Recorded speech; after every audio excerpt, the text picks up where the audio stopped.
Welcome back, everybody, to the Johnny Carson Show. Today we have a special guest, former Beatle and activist, who had recently released a new album called Hope, which is named after his newly released song, Hope.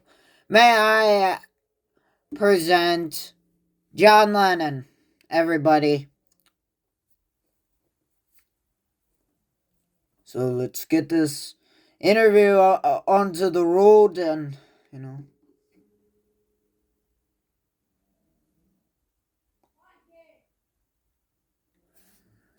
Alrighty, my first question to you is one that has faced speculation. So, recently in your Hope album, you've released the song Divorce, which has faced some backlash and caused some people now to think that you and Yoko Ono are getting a divorce. And my question to you is, are you and Yoko Ono getting a divorce, or are these people who think that this is wrong, think that you're gonna divorce a Yoko Ono? Sorry, I can't talk today. Yoko Ono is wrong. Well, I wrote the song because me and Yoko Ono have had a couple of disagreements, And I went out of the public eye for a couple of weeks. I haven't given any interviews in a long time. I gave a couple of interviews before the album Hope, and I gave some interview. I didn't give any interviews except this one after, then. After then. Because me and Yoko Ono discussed this, and she released the song The Death of Samantha. I can't talk either, And so, yeah.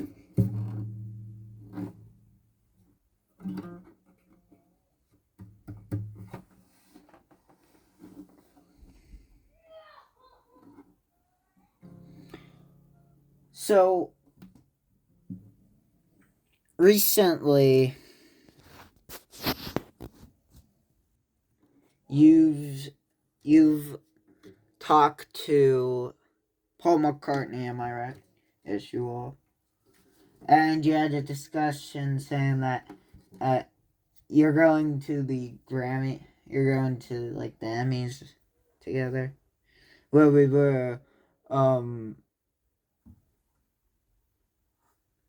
but we missed them because Paul McCartney, him and his wife had to go out and see, they had to go out to Liverpool to meet up with some old friends. They had some business to do, they had to write an album, and they were working on an album, and of course I didn't go because me and Yoko Ono had to have a discussion about if we were gonna get a divorce, and we were writing a bunch of stuff like a contract, and today I got my guitar with me. So,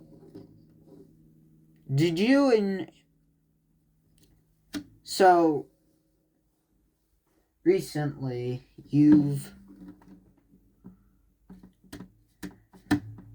talked about, recently you've talked to Paul McCartney of Beatles. Have you talked to the rest of the Beatles, like Ringo Starr and George Harrison? It's not the everyday occurrence that I talk to all the Beatles, It's only recently that I've started liking Paul McCartney. And, it's not just him. You gotta realize that. it's not just him who really didn't like Yoko Ono, and he says this crap about him liking her towards the end of the 60s and around when the Beatles broke up, and but he never talked. He never actually gave Yoko Ono a compliment. He never actually said that. And that's why I only gave him one compliment when we were the Beatles, when we were together as a band, and uh, I don't. George Harrison of this. I've talked to him before.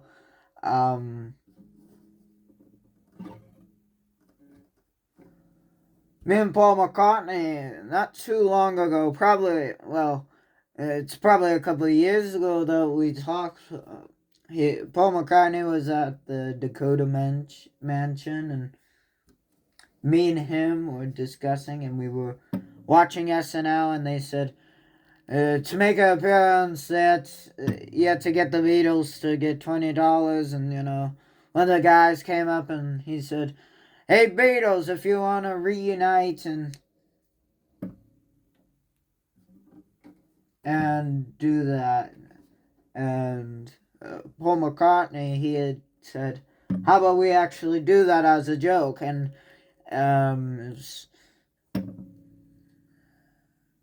but we ended up not doing that.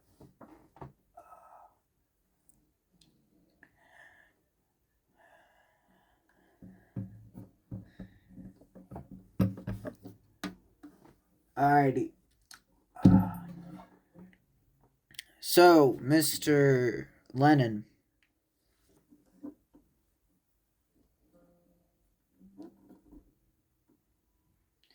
You recently released a song called Now and Then. And and four lyrics have confused a couple of people. Of course they are confused. They were confused about divorce. I'm not trying to confuse them. They're getting confused because they're confused about the lyrics. Like when I talked about Lucy in the Sky with Diamonds. That wasn't some code for anything. There weren't any Beatles songs that were code for anything. There weren't we had Sergeant Pepper where you got, we kind of took up different, egos, identities, and, because, we were pretending to be Sergeant Pepper, and, so,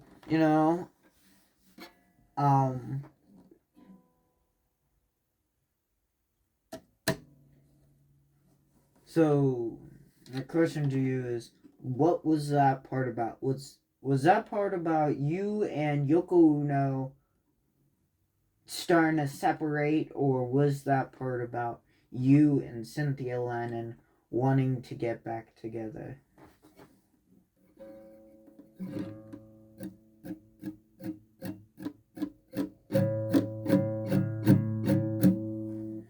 Me and Cynthia Lennon aren't gonna get together again. I'm surprised people still call her Cynthia Lennon. We've been divorced since 69, 70? So it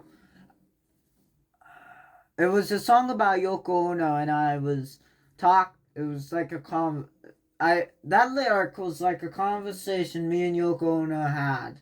And I made that lyric because, I needed Yoko Ono to know that. And thought I'd write it the song. She wrote The Death of Samantha. Of course, she wrote that. I think she wrote that before me. I'm not sure.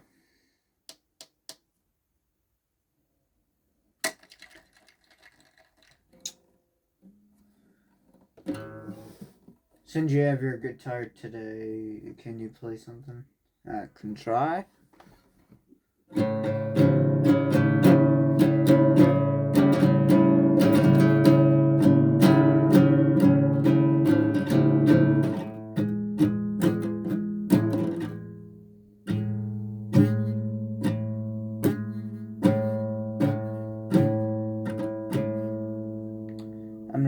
trying here.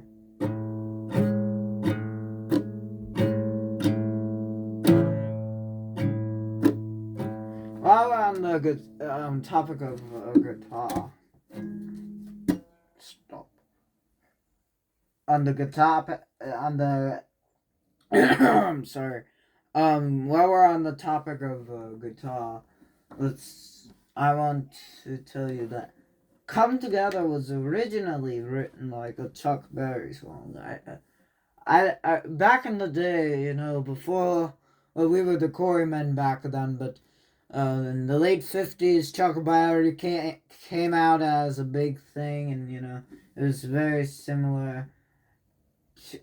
"Come Together" was very similar to a Chuck Berry song, And when I originally wrote it, it was like, Juju eyeball he got, moving up slowly he got, hair down to his knees. Ought to be a yoker, he got to be free. Come together right now over me. Right. That's it.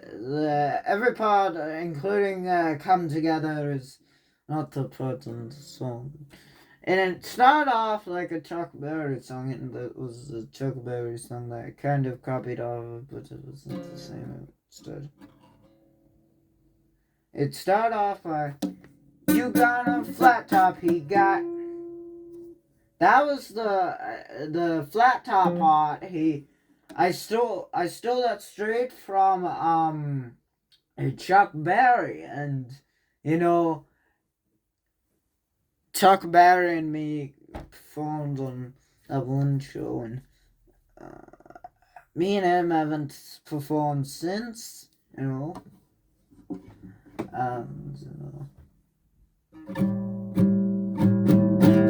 I'll play you a good song. Hopefully it's good.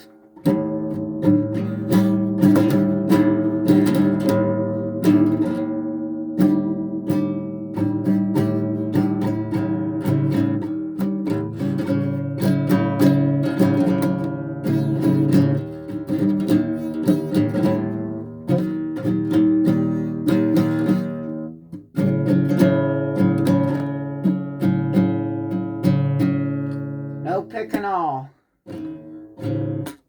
No pick at all. You hear me? Alright. So,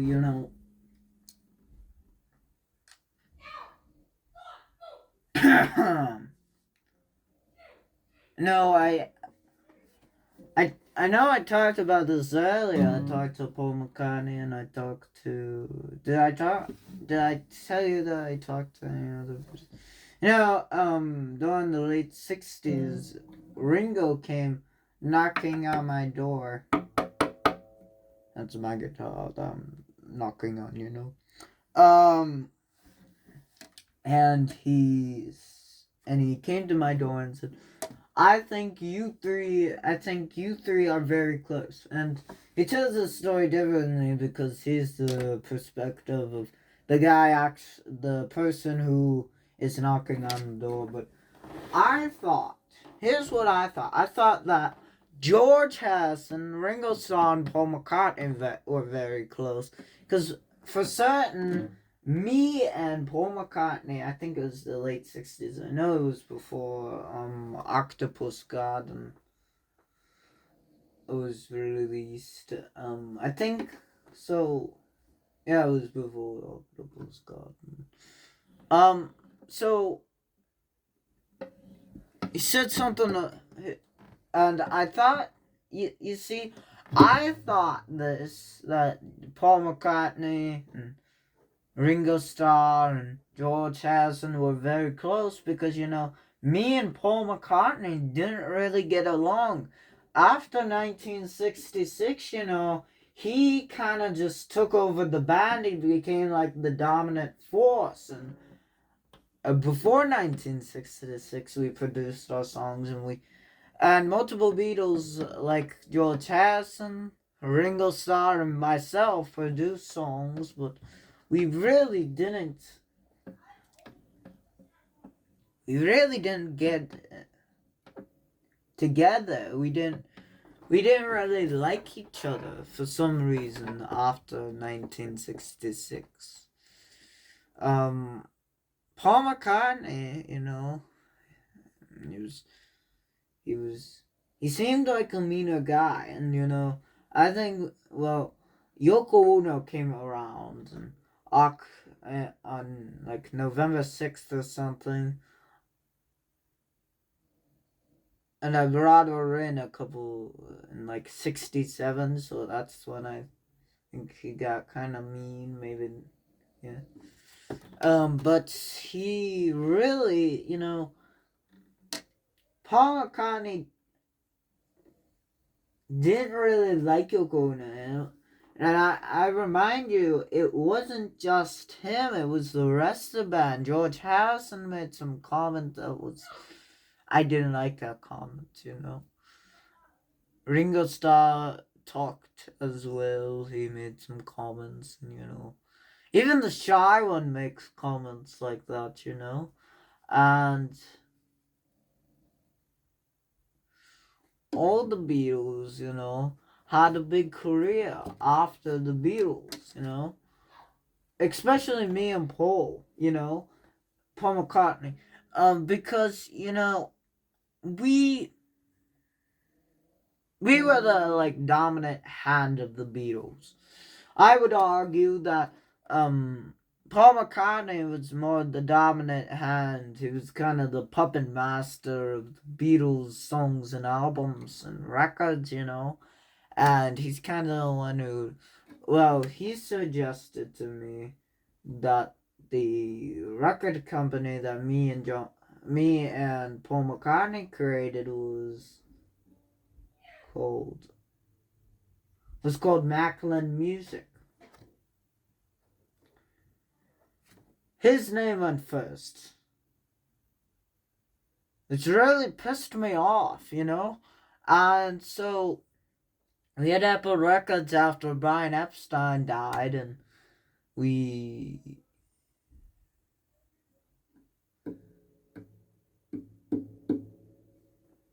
we really didn't get along as a band after 66, 67, because of Yoko Ono. There was obviously other factors in there, but that's what they think is the main one. The Beatles is they. The rest of the Beatles are they. So, you know. And my final question to you is,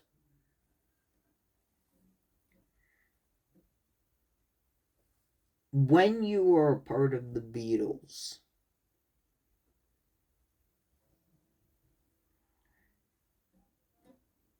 did you ever consider replacing a member? Oh. On multiple occasions, I wanted the Beatles to be replaced and some people to get added, and that's why I left the Beatles. That's one of the reasons. The other one was because they were being mean to Yoko Ono,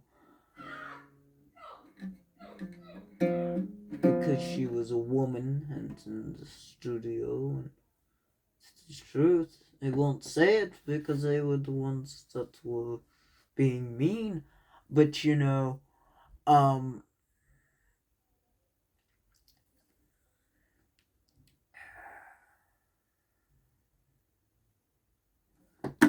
Well, seems that I've put enough that, you know. So,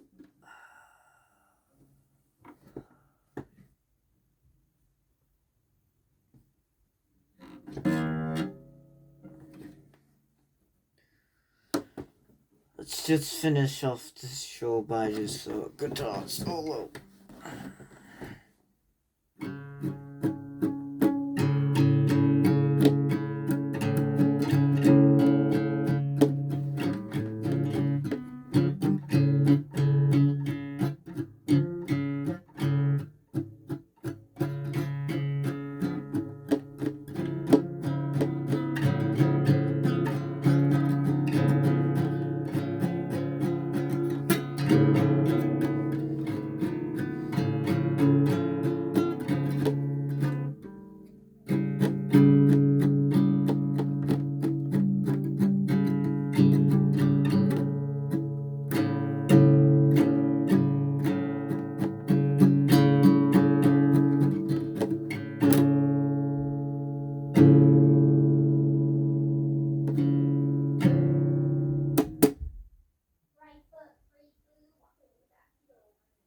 And that's how it goes.